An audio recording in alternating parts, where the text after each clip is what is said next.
Thank you, sir. Thank you, Fred. Thanks for having me.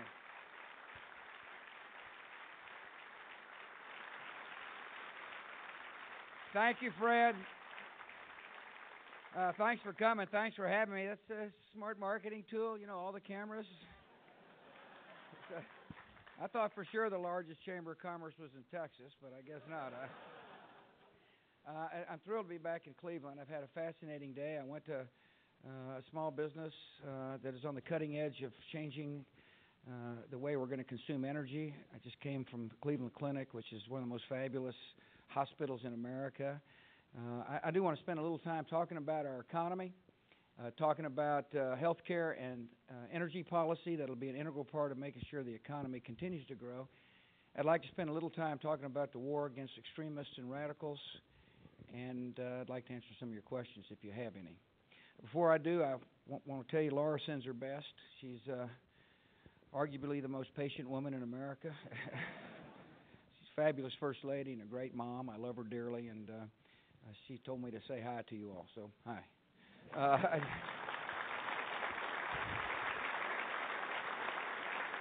I appreciate Joe Roman, who works with Fred. Thanks for setting this deal up. Appreciate the chance to come and visit with fellow citizens here in Cleveland. I'm the Commander-in-Chief. I'm also the Educator-in-Chief. Part of my job is to explain the philosophy behind the decisions that I have made. I'm honored you give me a chance to do so. Traveling with a good man, the congressman from this area, one of the congressmen from this area, Steve LaTourette. Proud to be with you, Congressman. Thank you for your time.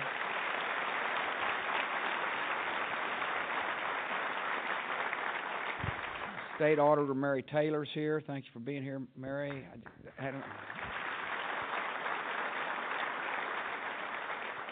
Met the mayor of Cleveland across the street at the hospital. I was proud to be with him. I thank him for his time, for taking time out of his day. I thank Toby Cosgrove of Doc. Thank you for being here from the hospital there across the street. Thank the docs, by the way, for taking time to show me some amazing technology. Let me first talk about our economy. Our economy is changing, and it's strong. I remember back to early on in my administration when we were confronted with some very difficult times. There was a recession. The economy had gotten overheated, and it was correcting. And then we got hit by an enemy that killed nearly 3,000 of our citizens, which such an attack obviously would have an effect on the economy. Then there were some corporate scandals that had a psychological effect on our economy. I mean, people were beginning to worry about the system where people were not upholding the law, taking advantage of a situation, taking advantage of shareholders. And yet we acted and cut taxes, and cut them hard, because I believe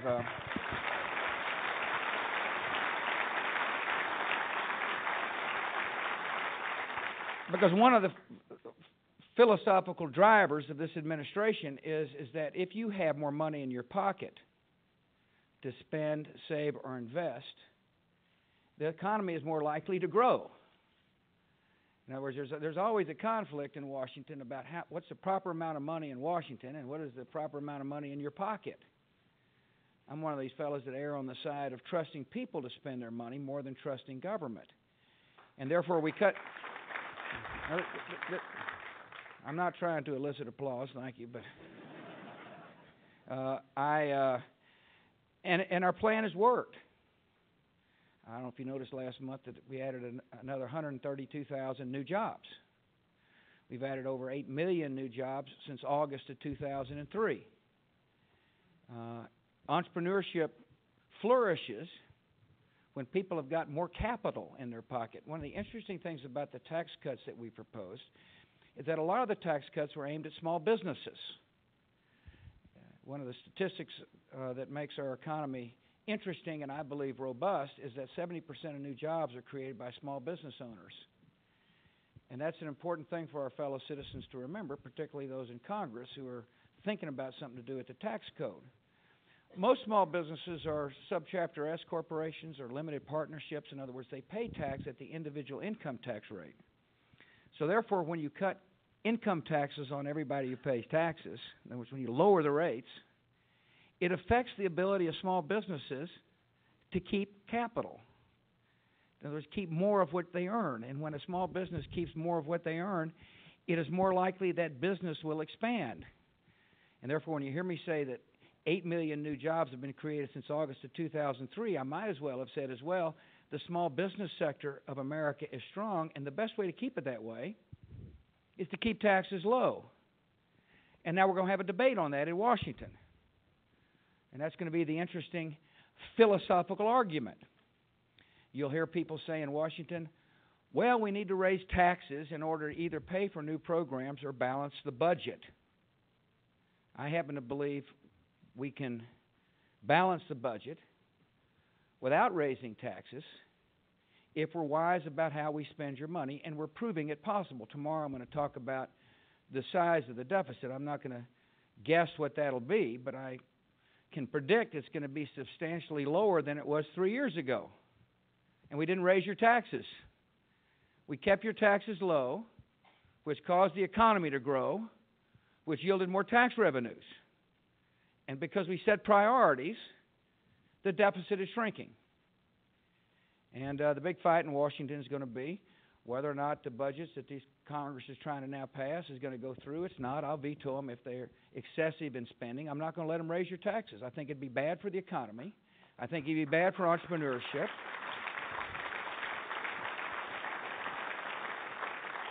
Let me talk about health care since it's fresh on my mind.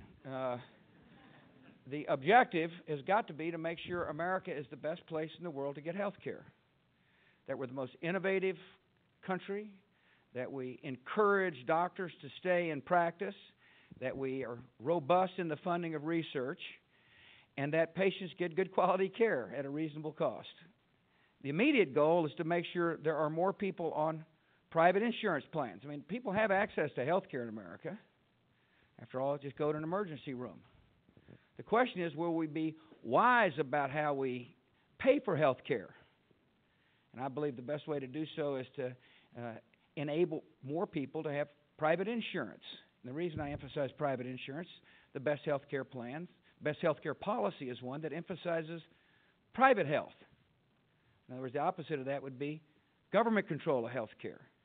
And there's a debate in Washington, D.C. over this. It's going to be manifested here shortly by whether or not we ought to expand what's called S-CHIP.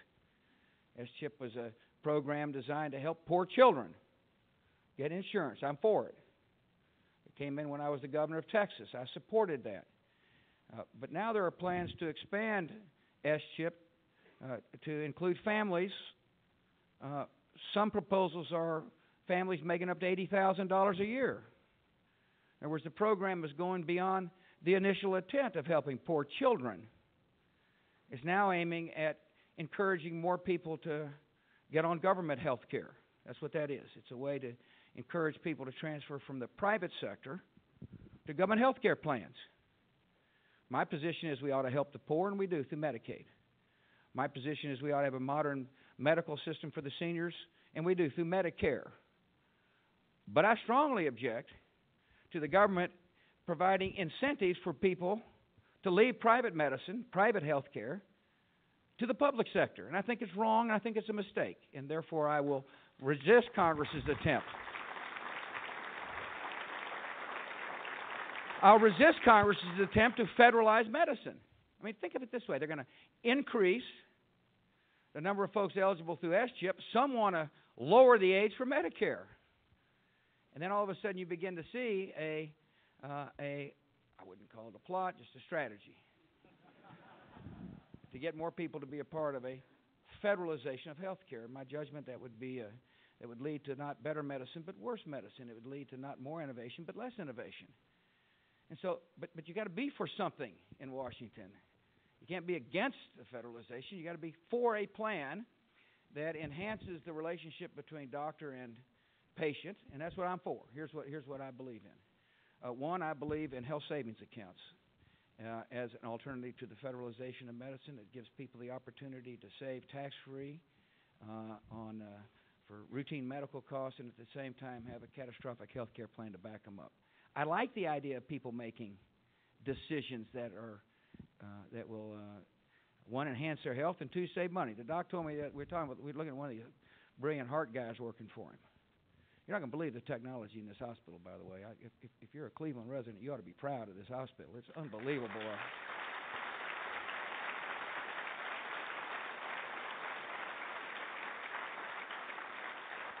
He said something pretty wise, though. He said, you can have all the technology that man can conceivably create, but if you continue to smoke, we're going backwards. If you're not exercising, if you're not taking care of the body yourself, all the technology isn't going to save your life. Now, there's a certain responsibility that we have as citizens to take care of ourselves. And a health savings account actually provides a financial incentive for you to do that. I believe in plans that enable small businesses to congregate across jurisdictional lines so they can afford insurance, afford spreading risk. This is the way big corporations can do it. There was one way to control costs is to enable small businesses, many of which are having trouble affording insurance, to pool risk. I'm a strong believer in medical liability reform. We've got a legal system which is driving up the cost of medicine because docs are practicing defensive medicine and driving good doctors out of practice. And it makes no sense to have a legal system that punishes good medicine. And therefore, I strongly believe that the Congress ought to pass federal medical liability insurance for our doctors and our providers. I believe in information technology. The first time I came to Cleveland Clinic, we were talking about how to modernize our hospitals, systems, and our doctors' offices into the 21st century. Perhaps the best way to describe the problem is we got too many doctors still writing out prescriptions by hand. Most of them can't write to begin with. And then they pass the file from one person to the next. That's inefficient in this new era. I mean, technology is changing the way we live. It ought to be changing the way medicine operates, and it is at Cleveland Clinic. I envision the day one day when all of us will have our own medical electronic record that will be safe from snoopers. In other words, will be private, but will make healthcare more efficient. Cleveland Clinic did something interesting. I went to 4 different stations, and after every station, they gave me an outcomes book. In other words, we're willing to be measured, says the good doc.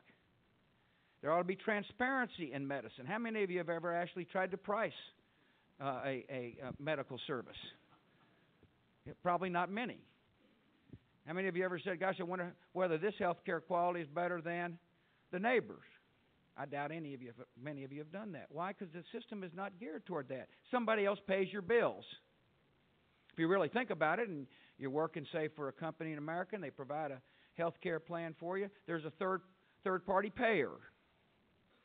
Well, if somebody else pays the bills, why do you care what the cost is at the time of purchase? In other words, the whole plan has got to be to bring more accountability into health care, to make the consumer more responsible for making proper and rational decisions. That's what accountability does. And I applaud you for that, Doc. That's what transparency and pricing means. Or you'll be able to shop for price. But the system, by the way, the tax system does not enable the individual to be incented to buy insurance in the private sector. If you work for a company and you get insurance, you get a good tax benefit. If you're an individual and buy insurance, you don't get the same tax benefit. That doesn't make any sense. The tax code needs to be reformed. The tax code ought to treat everybody equally when it comes to health care.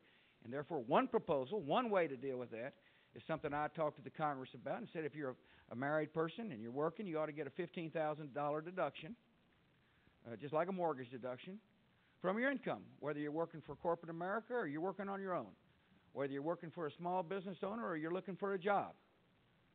And that way, you begin to make sure the tax code is a level playing field. And that way, an individual market begins to grow because you have got an incentive at that point in time to go out and purchase health care. As a matter of fact, you won't get your deduction unless you purchase health care if you're in the individual market. The whole point I'm trying to make is there's an alternative to the federalization of health care. It doesn't make a nice, neat soundbite. It's not something that's easy to sell. What do you care about making sure you expand S-chip, which sounds nice and cozy? But nevertheless, it is an alternative that'll work, and it is working right here in America today. The technological changes in the hospital across the street have been amazing. The quality of care has been fantastic. There's just more we can do to make sure we continue to be the leader without wrecking the healthcare system. Energy. In order to keep this economy strong, and we do have a strong economy. Not only have we added 8.2 million new jobs since August of 2003, interest is low. Inflation's down. I mean, this thing is buzzing. There are some parts of the country that are hurting. But the manufacturing sector up here isn't doing as well as other parts of the country.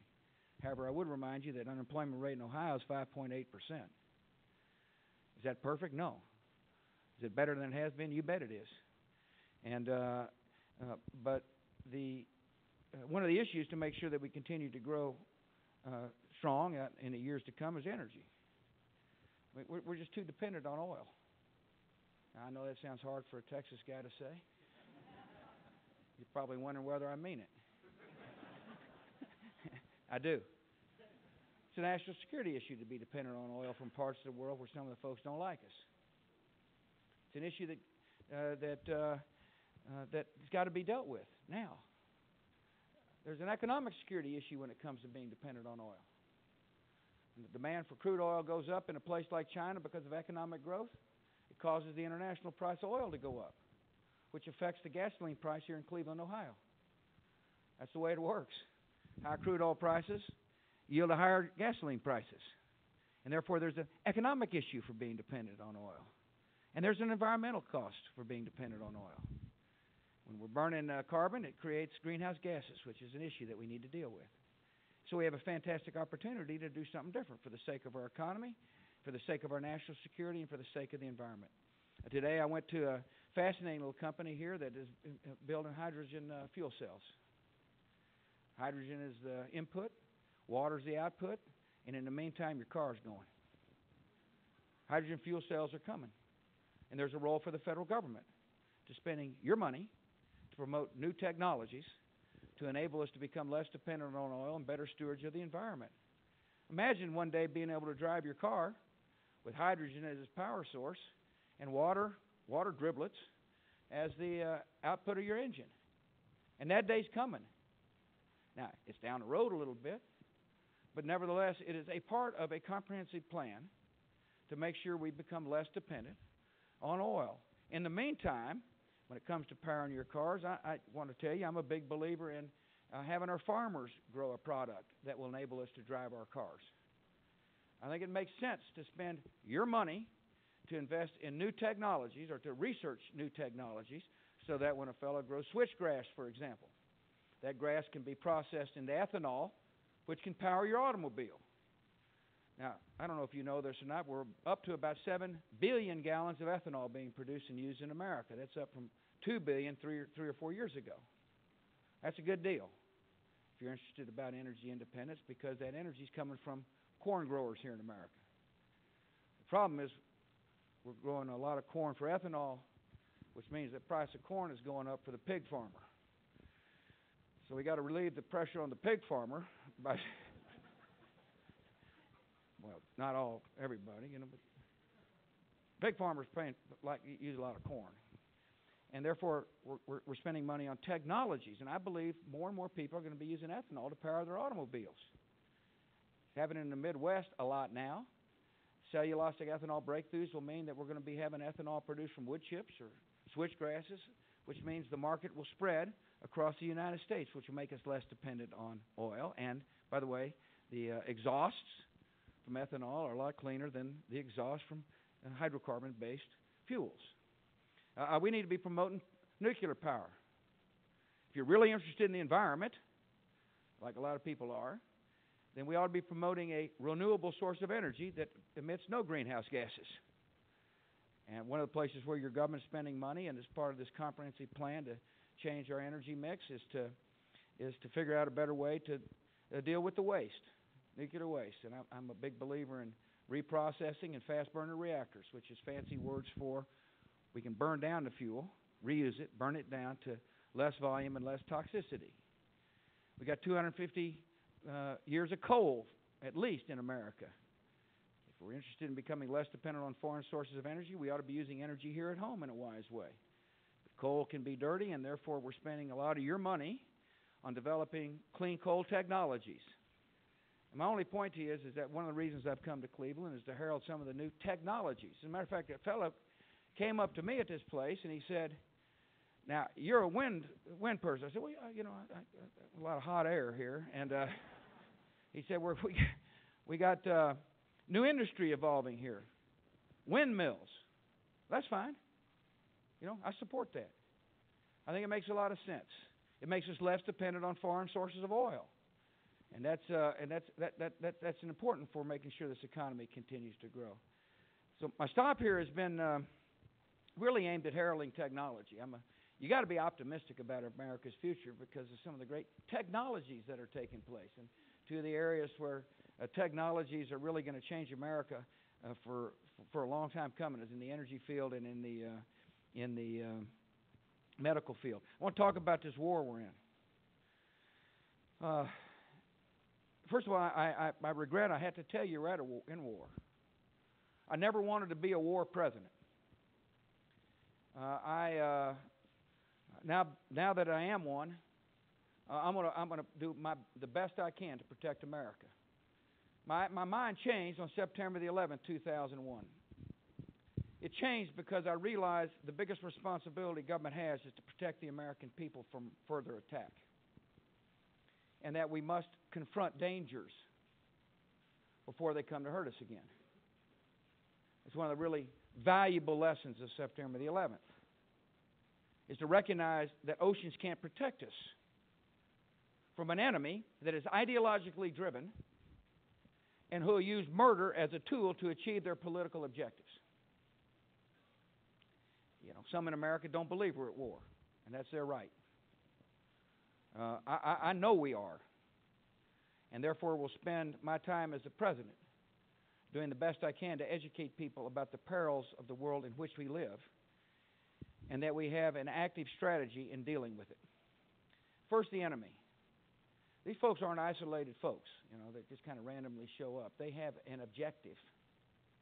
They believe as strongly in their ideology as I believe in ours.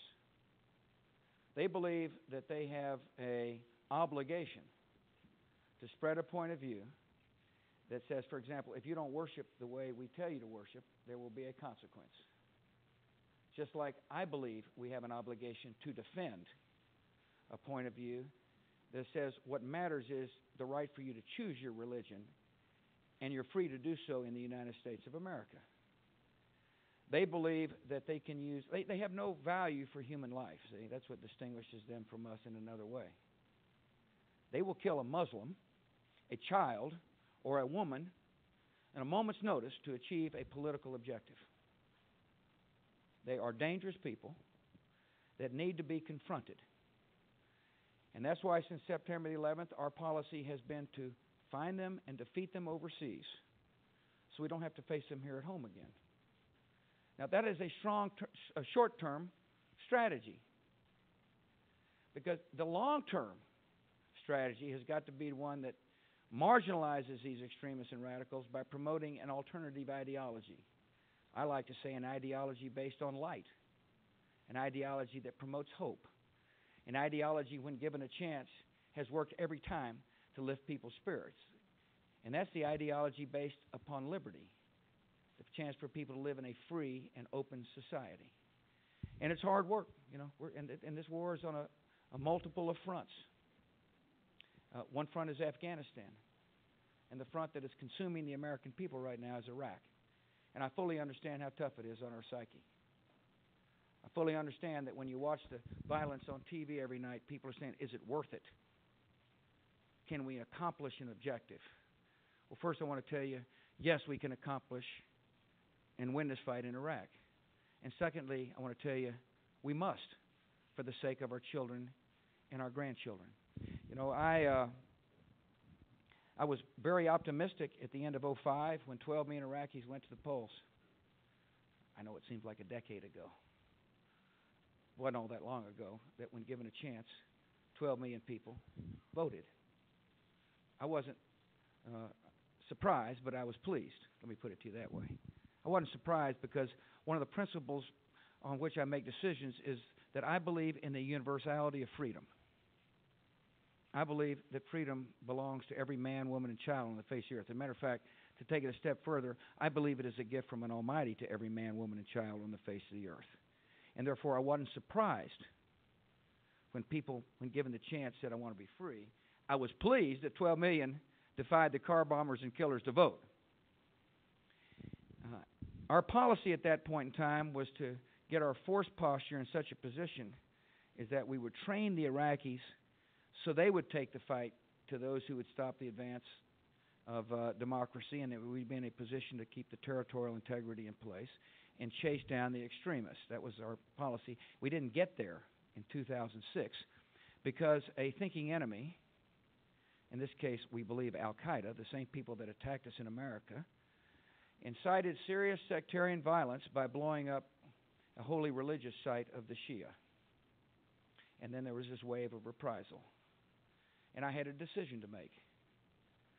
Some of Steve's colleagues, good, decent, patriotic people, believed the best thing for the United States to do at that point in time was to step back and to kind of let the violence burn out in the capital of Iraq.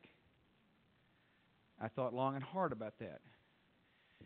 I was deeply concerned and that violence in the capital would spill out into the countryside. I was deeply concerned that one of the objectives of Al-Qaeda, and by the way, Al-Qaeda is doing most of the spectacular bombings, trying to incite sectarian violence. The same people that attacked us on September the 11th is a crowd that is now bombing people, killing innocent men, women, and children, many of whom are Muslims, trying to stop the advance of a system based upon liberty. And I was concerned that the chaos would more likely enable them to achieve their stated objective, which is to drive us out of Iraq so they could have a safe haven from which to launch their ideological campaign and launch attacks against America. That's what they have said. The killers who came to America have said with clarity, we want you out of Iraq so we can have a safe haven from which to attack again. I think it's important for the commander-in-chief to listen carefully to what the enemy says. They thrive on chaos. They like the turmoil. It enables them to more likely achieve their objectives. What they can't stand is the advance of an alternative ideology that will end up marginalizing them. So I looked at the consequences of stepping back. The consequences not only for Iraq, but the consequences for an important neighborhood for the security of the United States of America. What would the Iranians think about America if we stepped back in the face of this extremist challenge? What would other extremists think? What would Al-Qaeda be able to do? They'd be able to recruit better and raise more money from which to launch their objectives.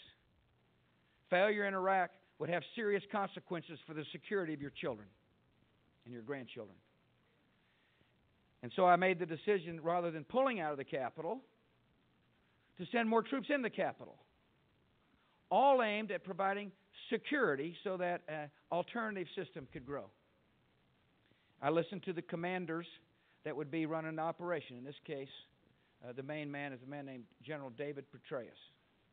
Smart, capable man who gives me his candid advice. His advice, Mr. President, is we must change the mission to provide security for the people in the capital city of Iraq, as well as in Anbar province, in order for the progress that the 12 million people who voted can be made. That's why we've done what we've done. And we just started. He got all the troops there a couple of weeks ago. He asked for 20-something thousand troops, and I said, if that's what you need, Commander, that's what you got. And they just showed up.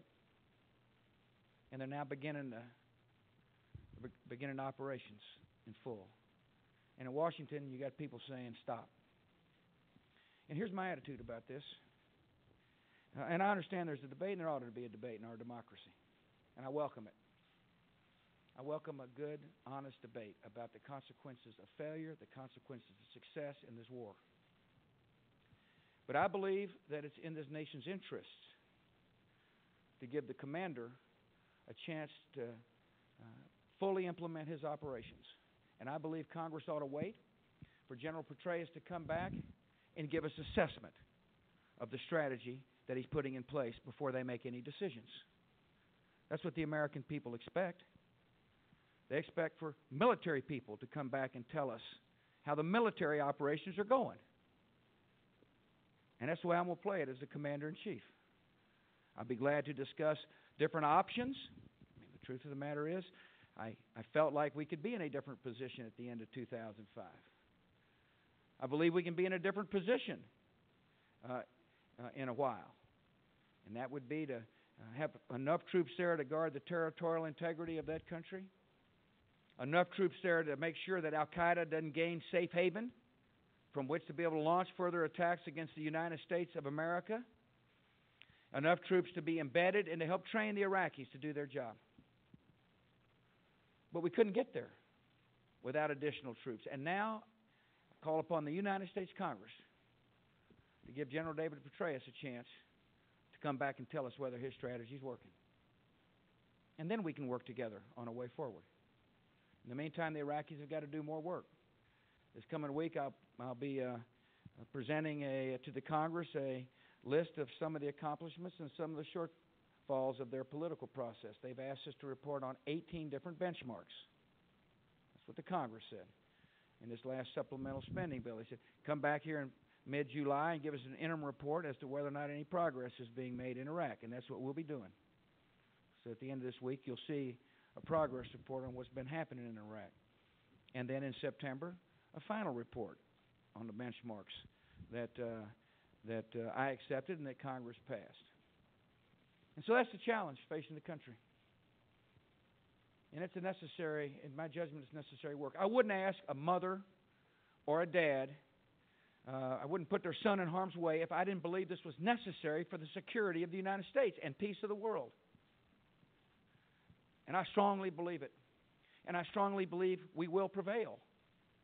And I strongly believe that democracy will trump totalitarianism every time. That's what I believe. And those are the belief systems on which I'm making decisions that I believe will yield to peace.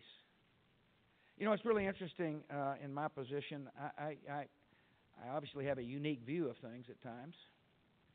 And one of the most interesting views that I've been able to, of history that I've been able to really focus on is our relationship with Japan. I've told this story a lot because I find it to be very ironic. When my dad was a young guy, right out of high school, he joined the United States Navy, became a Navy torpedo bomber pilot, and fought the Japanese. They were the sworn enemy of the United States of America. And he, like a lot of other young people, gave it their all. And a lot of people died on both sides of the war. As a matter of fact, it was the Japanese, as you rightly know, was the last major attack on the United States prior to September the 11th, 2001.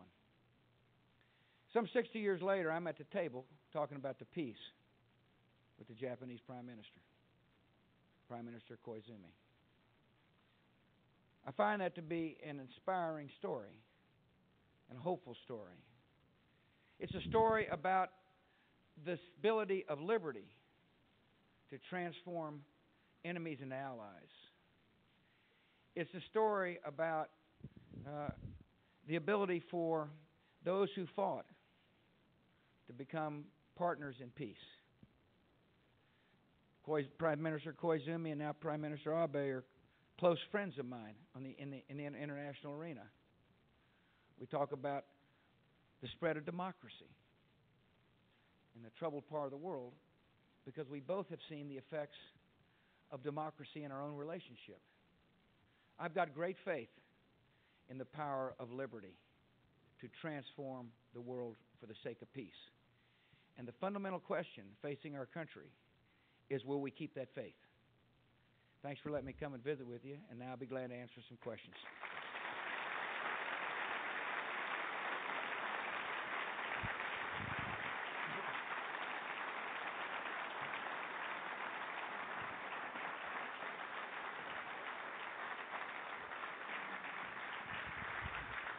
Main guy, first question. Sure, okay. Now, this may seem like it was rigged, Mr. President, okay. but there are people... There have been a few rigged questions in my day.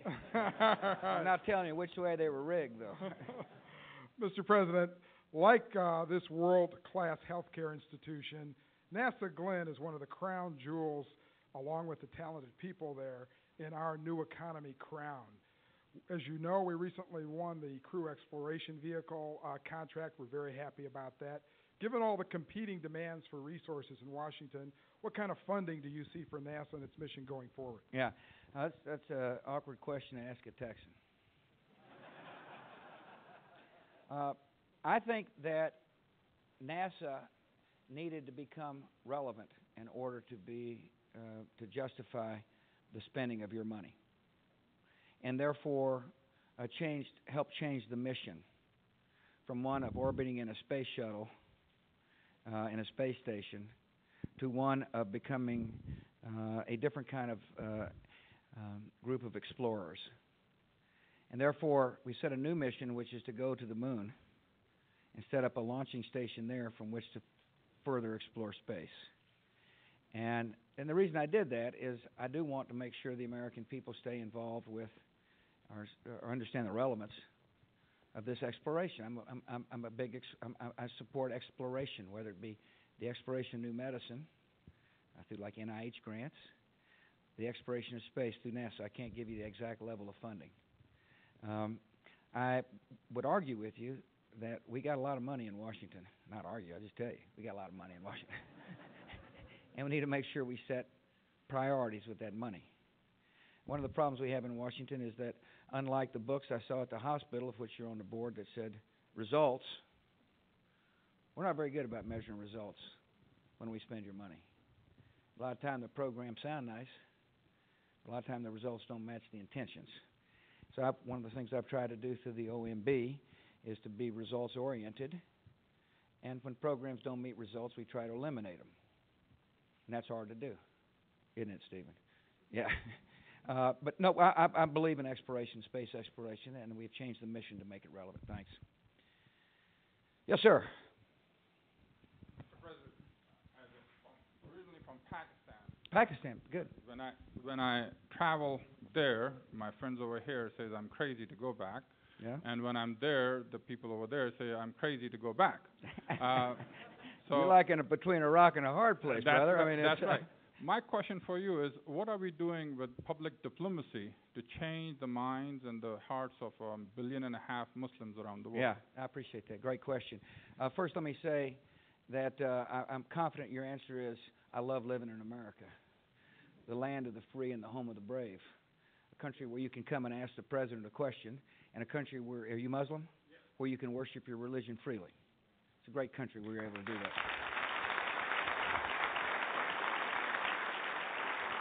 Go ahead and sit down.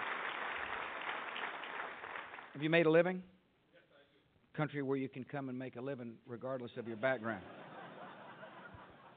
Seriously. It's a great thing about America. If you dream and work, you can achieve. And we need to keep it that way. His question is a good question. A lot of people in the Muslim world believe that the United States is at war with Islam,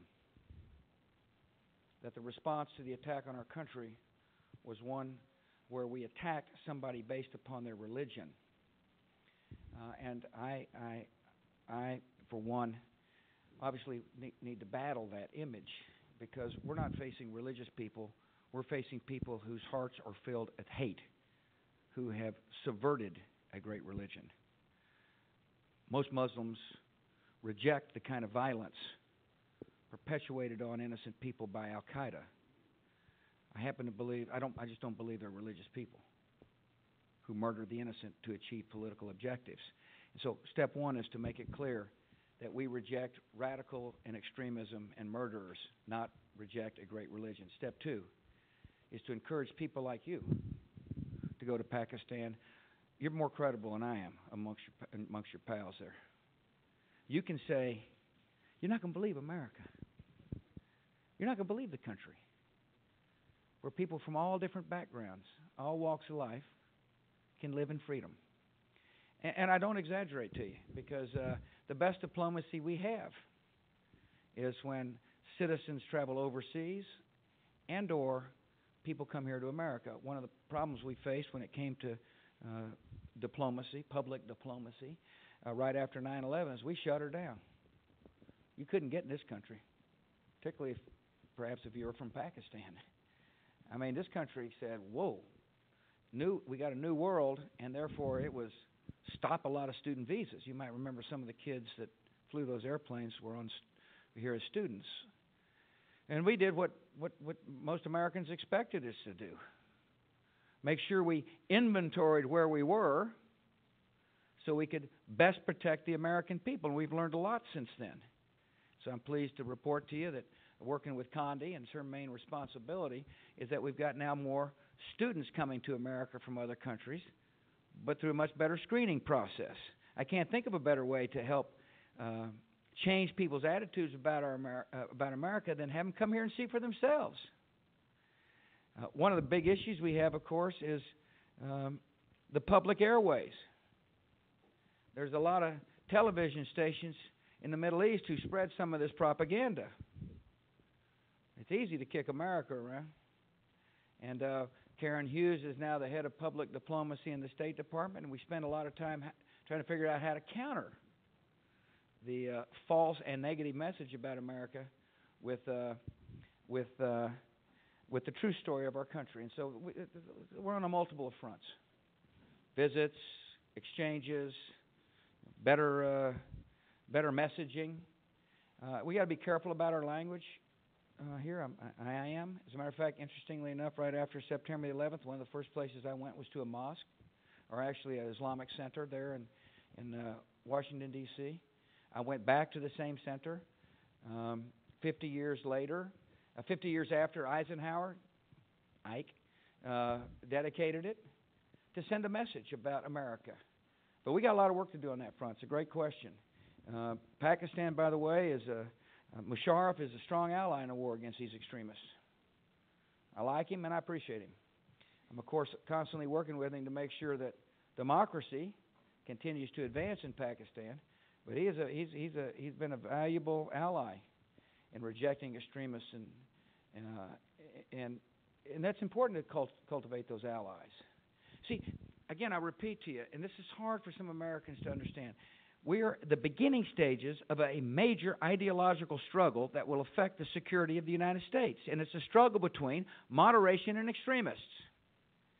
It's a struggle between radicals who kill and rational people who want to live in peace.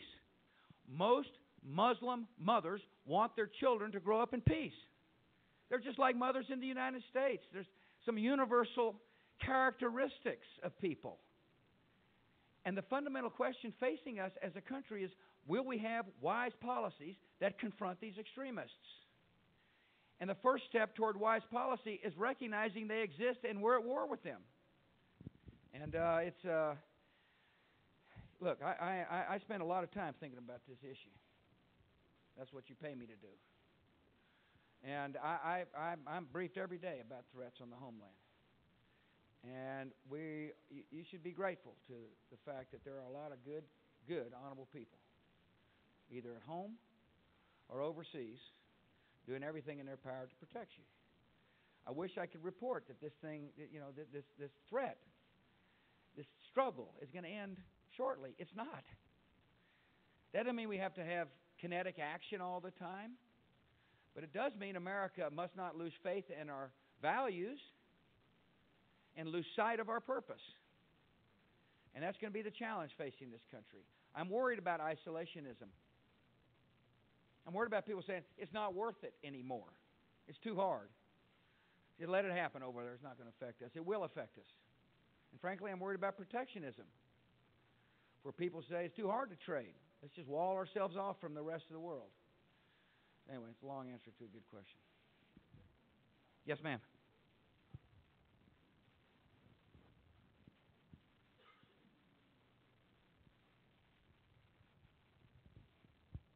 Mr. President, I know immigration has been a big problem in the U.S., and what is your next step with the immigration bill? Yeah, thanks.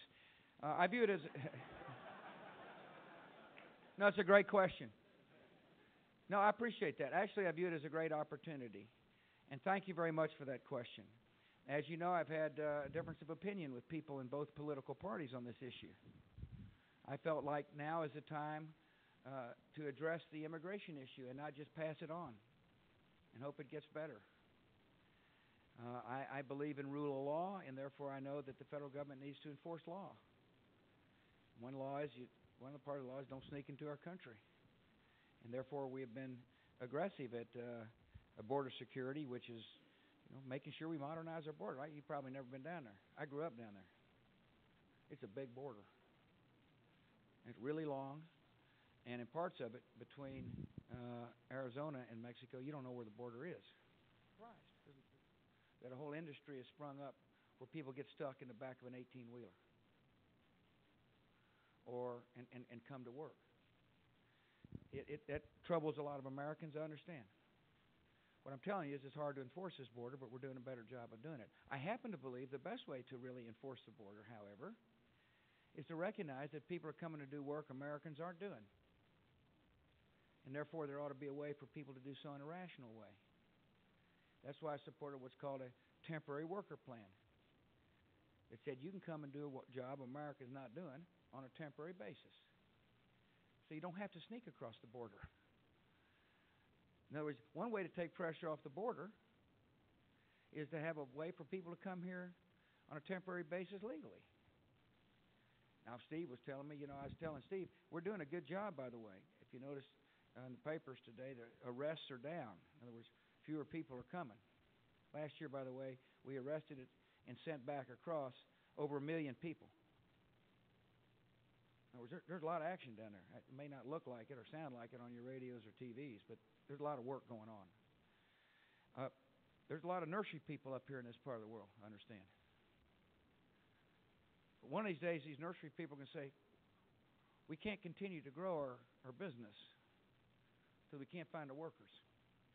Americans aren't, I don't know what the proper terminology is for nursery work. Or pruning. We'll try pruning. Planting. Starts with a P. Question is, can they find enough workers? I was talking to a fellow today at lunch. He said, we need more high-skilled workers here in Cleveland. H-1B visas. The system isn't working, is what I'm telling you. It's a great question, by the way. System, and I'm glad you asked it. The system isn't working. And I felt it needed to be fixed. And went to Congress. And by the way, the other question is, what do you do with the 12 million people already here? There's 12 million people they estimate here illegally. Some of them been here a long time. Some of them been good citizens. You may even know some of them. They've raised kids. Some of the kids were born here and went to college. Good, productive citizens in America. What do you do with them? Kick them out?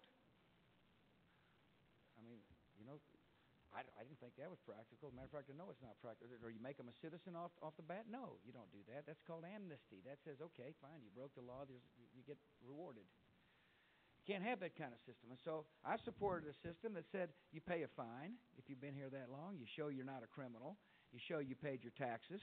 You go back home to touch base to apply for the right to get in line. Not ahead of somebody who's been trying to get here legally, but in line. Anyway, it didn't work. And we'll have to see whether or not the forces that recognize we got to do something for the sake of the economy and sake of the border continue to mount. Because there wasn't a political will in Washington to get anything done on a comprehensive basis. And that's what happens sometimes in politics. One of the things I try to remind people in Congress is this. I told this story a lot as well. Get stuck on a story when you're president, you generally stay on it. Anyway, I was at the Coast Guard Academy giving the graduation speech there. And the number one guy in the class, his grandfather, was a migrant worker from Mexico. And he talked with such unbelievable pride about a country where a fella can come to do jobs Americans weren't doing, to work, and here his grandson is speaking in front of the president, talking about a bright future.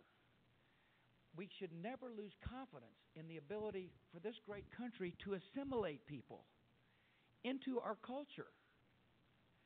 I think it's healthy that people come to America with a dream.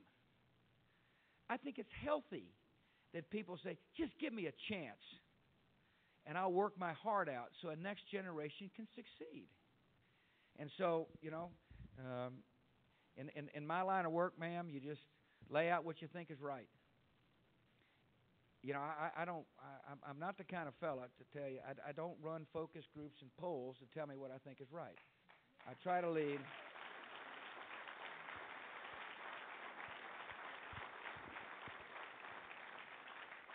I felt it was the right thing to do. It didn't work, but I'm glad I tried.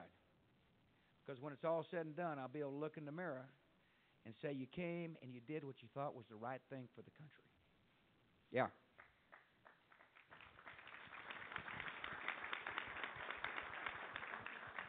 Mr. President, I have an organization that has supported the captive nations of the world for 48 years. And our members are sincerely interested in this visa waiver program for friendly countries so people could visit their relatives and friends on a shorter basis, like 30 days, 60 days. Are you in favor of this? Great question. Are you from the Baltics? You are? Sort of. I'm of Polish descent. Polish descent. Well, that's right. Here's the thing she's talking about. In the Soviet era, we had a different visa policy with Soviet countries than we did with, say, Western European countries. And the danger, not the danger, the issue was, take it back, not danger. Issue was that people would come and overstay their visas. In other words, people would say, I'm coming to travel and visit, but in fact, they were coming to stay. And therefore, there was an accountability system in place that's been around for a long time. Fast forward to today. Polish troops helped us liberate Iraq. And yet, the citizens that supported a government that helped us liberate Iraq aren't treated the same as citizens from other allies. And so to answer your question, yes, I'm for changing the visa waiver policy for Poland and countries like Poland. And every time I go, as you know, I was in Poland. You may not know, I was in Poland the last trip, and the Czech Republic, and Bulgaria, and Albania, and they wanted to know, question one, is when are you going to treat us like everybody else in the European Union? And my answer was, we're working on a comprehensive immigration bill to address a lot of issues. And that was one of the issues we're trying to address. In the name of fairness, Connie and I are working on, with Congress, on a new visa waiver program. Great question. Yes, sir.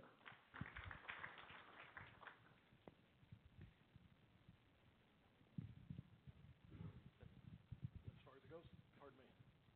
I'll just go ahead and yell it out. Mr. President, first of all, as a fairly conservative talk show host, I'd like you to please tell Congress to leave the fairness doctrine in the ground where it is. Thank you. Yeah.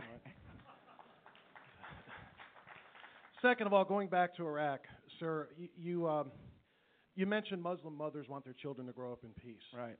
The children of extremists, however, are being trained right now. Correct. We've seen the videos.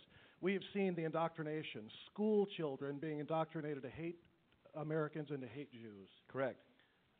The next generations of terrorists are already being bred. Isn't it true that regardless of how long it takes to win in Iraq or Afghanistan, the war on terror will never, ever truly be ended?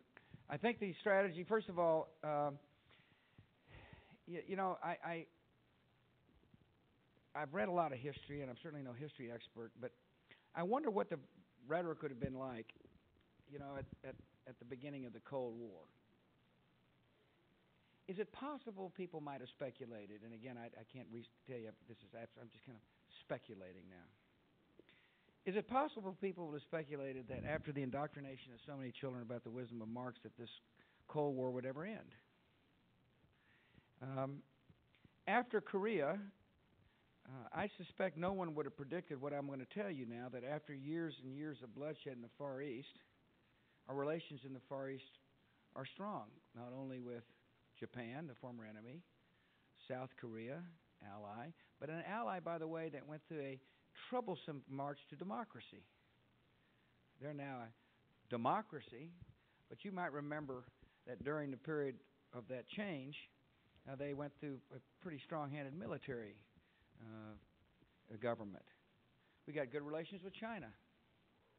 I don't think in the early 50s anybody would have predicted that the Chinese marketplace would more likely look like what Adam Smith envisioned rather than Karl Marx, although the political system lagged, admittedly. But nevertheless, there's a lot of people. My only point to you is I don't think people could have seen what life was like. And so, yes, it's going to be a struggle, you're right, for a lot of reasons. But is it impossible to achieve the marginalization of those who are able to radicalize people? And I think it is. I think it is. And not only I think it is, I think it's necessary. I believe that forms of government matter. I believe that frustration and hopelessness, because people don't have a sense of future, makes it easier for radical movements and radicals to be able to recruit. That's what I believe. And therefore, that's why I'm such a strong believer in advocating the march of democracy in the Middle East. And look, I fully understand that, and this is a very interesting ideological debate. People call he's a hopeless idealist, they say. But I also think it's realistic to understand, unless we change the conditions of how people live, that it's going to be hard to marginalize those who would prey upon the young. You notice none of these guys that have given the orders are actually the suicide bombers. That's why they're still giving the orders. But they're able to prey upon young people, and I think a lot of it has to do with education, and no question, we're working with governments such as Musharraf's government to address the madrasas. Education matters a lot, whether it be in helping to eradicate poverty or helping to deal with radicalism. But if you're living in a society where you have no hope, then you're going to look for another form of, false hope. So I happen to think the idea of encouraging people to adopt forms of government that give people hope is in our national interest. Now, this is a different foreign policy than what we used to espouse here. It used to be, in many ways, what mattered was calm, apparent calm. What mattered most was stability. Let's have a foreign policy that promotes stability to make sure we get plenty of cheap energy as well. After September 11th, I came to the conclusion that such a foreign policy promoted instability, because while things might look calm on the surface, beneath the surface broiled frustration and doubt and hopelessness. And so the policy that I advocate is one that promotes democracy as an alternative in this ideological struggle, all aiming to marginalize the recruiters and give hope to the recruitees. And do I believe it can work? I do. That's why I told you the Japanese story.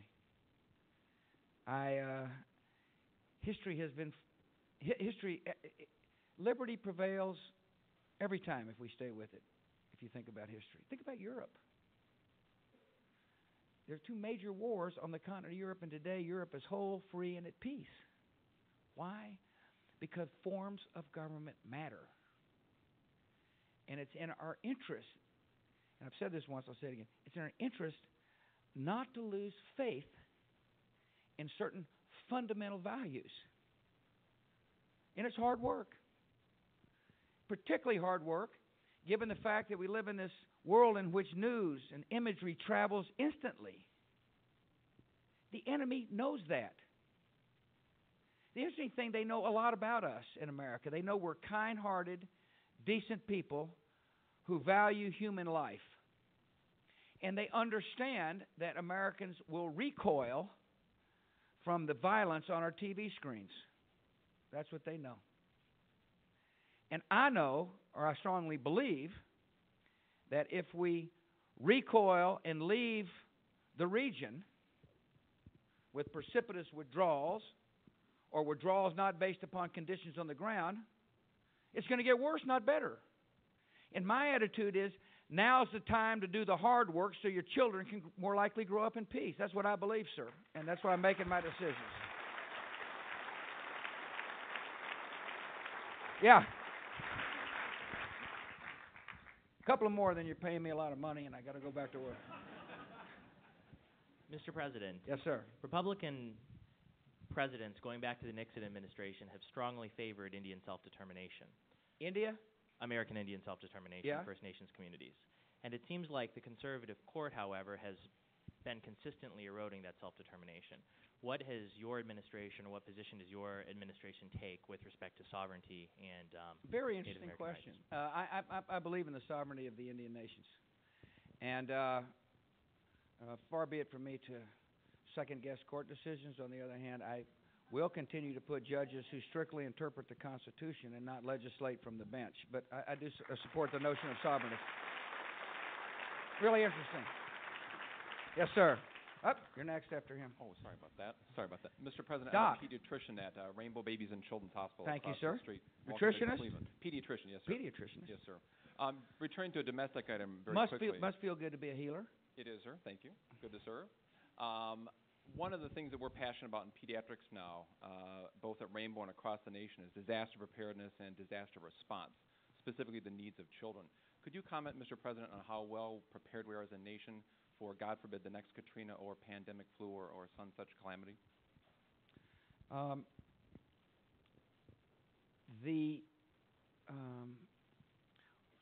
We learned a lot of lessons from Katrina. Lesson one is that we got to make sure local governments are better prepared to respond. Lesson two is that there's seamless decision making between the state and local government. And lesson three is that if need be, the federal government needs to move troops in there, regardless of what the local people want. We are better prepared and drill it a lot. Great question. The more difficult question is his question on pandemic flu.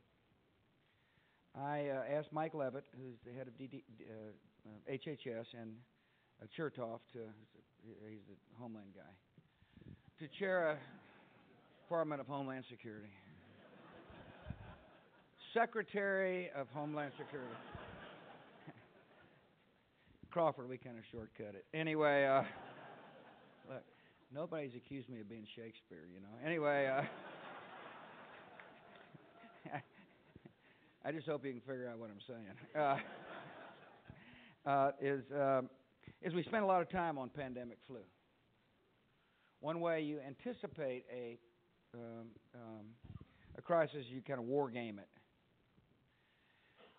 The first, I'm going to try to see if I can remember as much to make it sound like I'm smart on the subject, but I actually spent a lot of time on it because I am concerned that if the pandemic flu, the H5N1 virus, were to mutate to the point where it becomes transmittable from bird to human, we will have a significant international problem on our hands. So step one is to work with countries where the virus is more likely to show up and mutate on transparent information systems. When I went to Vietnam, one of the things we looked at was the Vietnamese reporting process of the detection of chicken viruses and whether or not that virus was mutating to the point where it could become infectious. And we've done a good job of that. As a matter of fact, at the APEC, which is the countries around the Pacific Rim, meeting, the last two meetings, and this next one I'm going to in Australia, I always make it a point to talk about the need for all of us to be in a position where we can share information and track the mutation of the virus. The issue, as you know, is that there's no like inoculation that'll stop the spread. Yet we're spending a lot of money on trying to develop new vaccines based not upon eggs but on genetics. And Levitt says we're making some pretty good progress.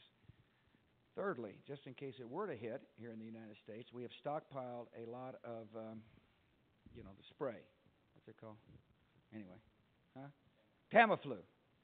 It may work, may not work. But just in case it does work, we got a lot of stockpile for you. We do.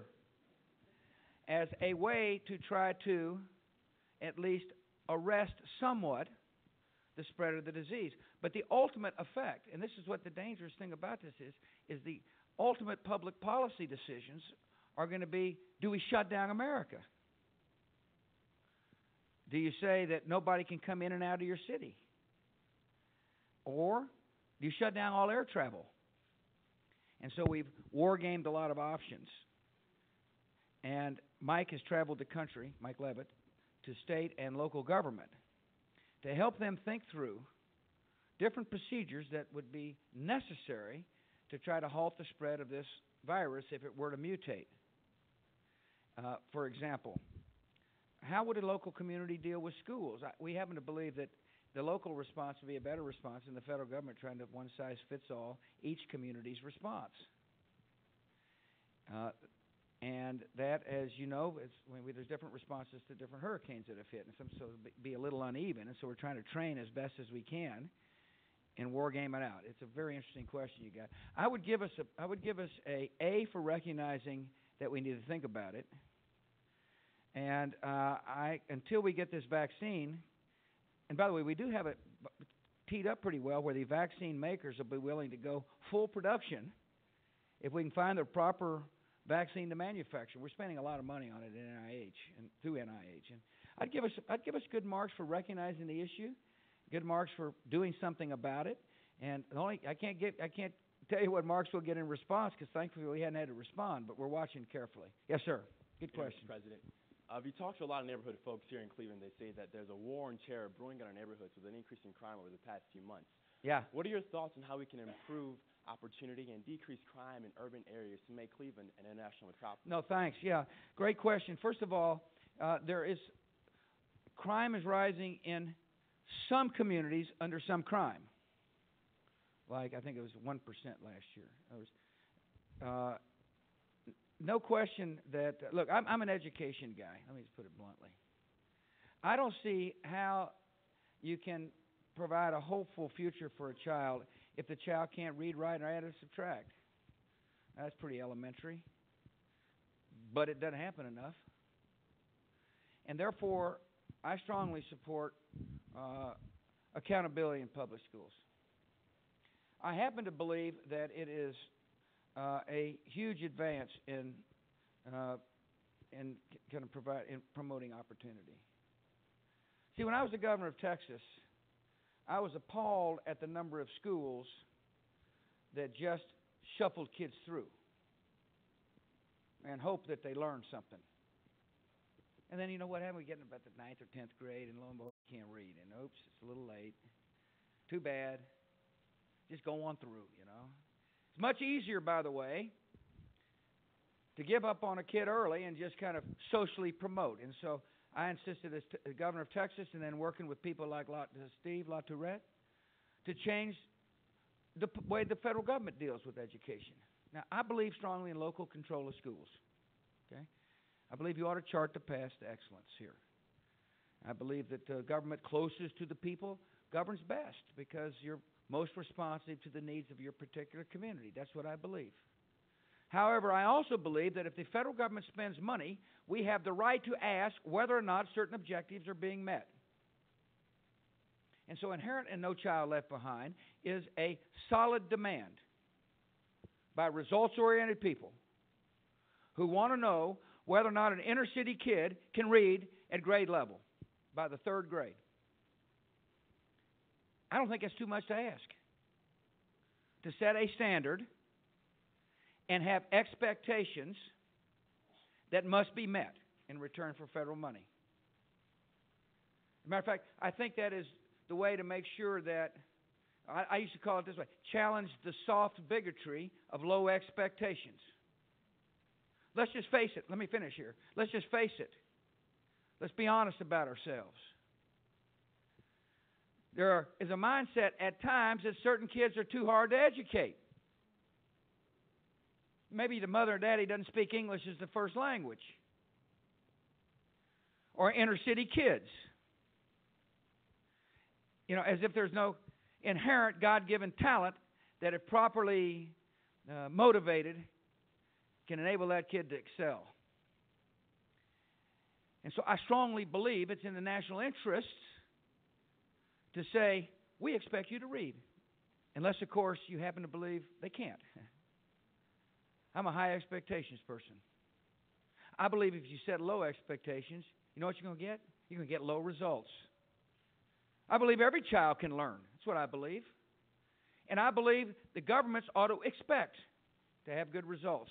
And so, inherent in this education proposal, which is now the law, which frankly has irritated a lot of people. Just has. That's what happens when you hold people to account. That I think it makes sense to say, no excuses. You know, we want you to read. And we want you to read not only at the 3rd grade, but at the 4th grade, and at the 5th grade, and at the 6th grade, and at the 7th grade, and we're going to test to make sure you do. You design the test. If you believe in local control of schools, the test ought to be designed and they ought to be rigorous. And by the way, if you're a poor inner city student and you can't read at grade level, we will use that diagnostic tool to provide you additional money to make sure that you get the help that you need in order to make sure you're not left behind. And frankly, I don't care if that parent spends that money at the public school or a church or a private tutor. All I want is to make sure that that child gets the extra help he or she needs to make sure that the next time they test on reading or math, they're at grade level. And if a school, no, wait, let me finish. I'm not through yet because you got me started on something I strongly believe in. And if the school won't change nor teach, I believe parents ought to be given different options. You know, we shouldn't have a school system that locks people into persistent failure if you're interested in changing the dynamics of an inner city, for example. You know, we did something in Washington very interesting, that I found interesting at least. We have now got a scholarship program, opportunity scholarships. See, the federal government funds the D.C. city and a lot of the D.C. city and the schools, and so we can do this in Washington. So we have opportunity scholarships that go to poor parents, where the parent can take that money and send their child to a parochial school or a private school. The line's out the door. It's amazing what happens when you give parents options. Part of the accountability system, by the way, enables parents to understand reality as well. You know, I bet when I was governor, I talked to a lot of parents, and they say, man, my child's school is great. You know, I'm real happy with the school, Governor. We're doing great. And all of a sudden, the test scores get posted. And if the school isn't meeting expectations compared to the other school, the parent might say, you know, well, maybe the school's not doing so good. And they start getting involved. And so step one of your question is, let's get it right early. I believe strongly in after-school programs. I believe that we've got to change the aspirational notions of some of our children, that college is a good thing to do, and that success is available for people who go to college. I mean, and community colleges, I'm a big believer in community colleges. I think that's part of having a hopeful tomorrow for inner city or not inner city, to know that college is available. That's why I'm a big, strong supporter of Pell Grants as a way to encourage kids to go to college. I am concerned about a society that has not, a part of our society that hadn't accumulated assets. It's interesting, you know, a lot of us, you know, have grown up in a world in which asset accumulation, savings, has been an integral part of our societies. In parts of Cleveland, I suspect people don't have assets. They haven't had the capacity or the ability to save money. That's why I believe that when we reform Social Security, that we ought to give people the option of setting aside some of their own money they've earned in the Social Security system as a savings account that can earn compound interest just like money that we put in our own savings account. I want people to own assets. One of the big reasons I pushed home ownership is I like the idea of encouraging and fostering independence by ownership.